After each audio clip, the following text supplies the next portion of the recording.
গত ৩ জাতীয় নির্বাচনত দায়িত্ব পালন করে আলোচনা থেকে সাবেক ৩ প্রধান নির্বাচন কমিশনার সহ ১৮ জনের বিরুদ্ধে চট্টগ্রাম আদালতত উগ্র মামলায় যেডে আলোচিত কাজী হাবিবুল্লাহ এ.কে.এম নুরুল হুদা ও কাজী রাকিবউদ্দিন আহমেদের নেতৃত্বাধীন নির্বাচন কমিশন সহ বিগত ৩বারের জাতীয় সংসদ নির্বাচনের আয়োজনের প্রহসনের নির্বাচন দাবি করে অনির্বাচিত ভুয়া ব্যক্তিরে সংসদ সদস্য করানোর অভিযোগ করে।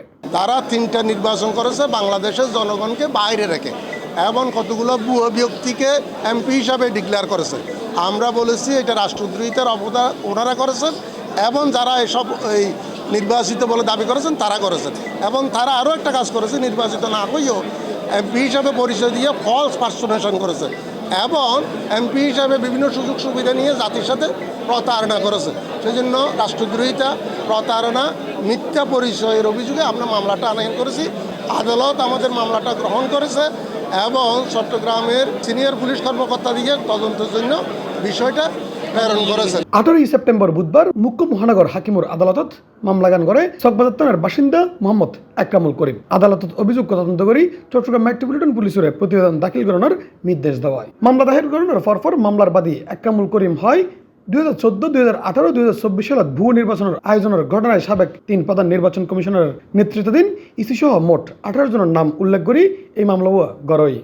আর কি ভোট দিতে পারছি না, গত 3 ইলেকশনে ভোট দিই না, দিতে পারি তো ভোট দিবার লাই আগামীতে যাতে কোনো ভুয়ার নির্বাচন নয়, ভুয়ার নির্বাচন যেন করতে পারে এই বেলায় আরা আগামীতে যেন সুষ্ঠু নিরপেক্ষ নির্বাচন হয়, দেশবাসীর পক্ষে একজন সিনিয়র নাগরিক হিসাবে আমাদের নাগরিক অধিকার ফিরে পাওয়ার জন্য আবেদন করেছে, আইনের আশ্রয় নিয়েছি। আদালত সিএমপি কমিশনারের একজন সহকারী কমিশনারের নিচে নয় এমন পদমর্যাদার কর্মকর্তারা দিয়ে মামলাত অভিযোগ তদন্তপূর্বক প্রতিবেদন দাখিলের নির্দেশ দেওয়া হয়। 18 জনকে লিখেছি, তবে বাকিগুলো আমাদের হাতে তথ্য না থাকায় পার্লামেন্ট মেম্বার যারা 300 জন হয়েছে তাদেরকে বলছি যে ওই সংসদ সমূহে নির্বাচিত কথিত সংসদ সদস্যবৃন্দ এবং ওই এই বেআইনি কাজে আইনে আমার সংবিধানে তাই লেখা আছে, বেআইনি কাজে যারা সহযোগিতা করবে, অনুসমর্থন করবে বা মেনে নেবে তারও রাষ্ট্রদ্রোহিতার অপরাধী হবে।